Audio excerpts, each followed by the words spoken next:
Meanwhile, several Arab states have accused Israel of exploiting instability in Syria to execute a land grab. The Arab League, a grouping of Arab nations, said Israel was taking advantage of the developments in the internal situation in Syria, and Egypt said it moves to constitute an exploitation of the state of fluidity and vacuum to occupy more Syrian territories. Nadav Shoshani, a spokesperson for the Israeli military, denied the forces were advancing toward Damascus, but acknowledged they were operating in Syria beyond the buffer zone. The Israeli military has insisted that it is not interfering with internal events in Syria.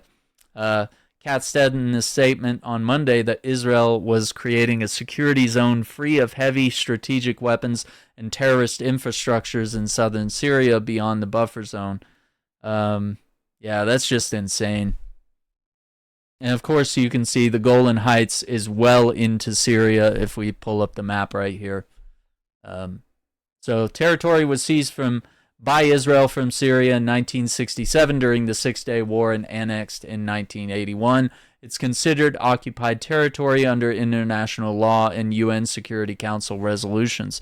Now, that doesn't mean that land is legal. It's still part of illegal settlements that Israel occupies.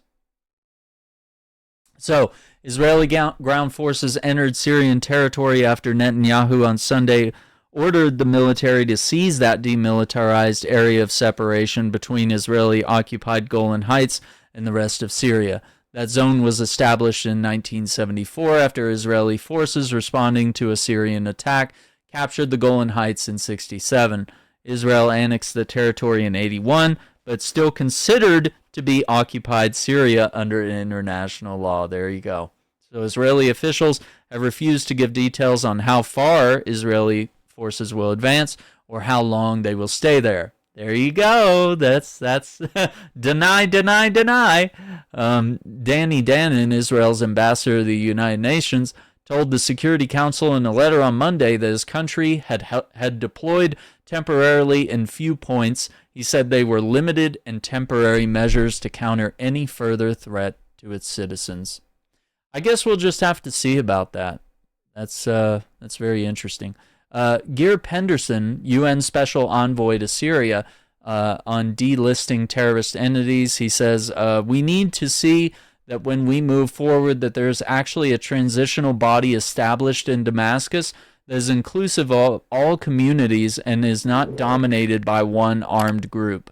Yeah, I mean, that's been the central issue here.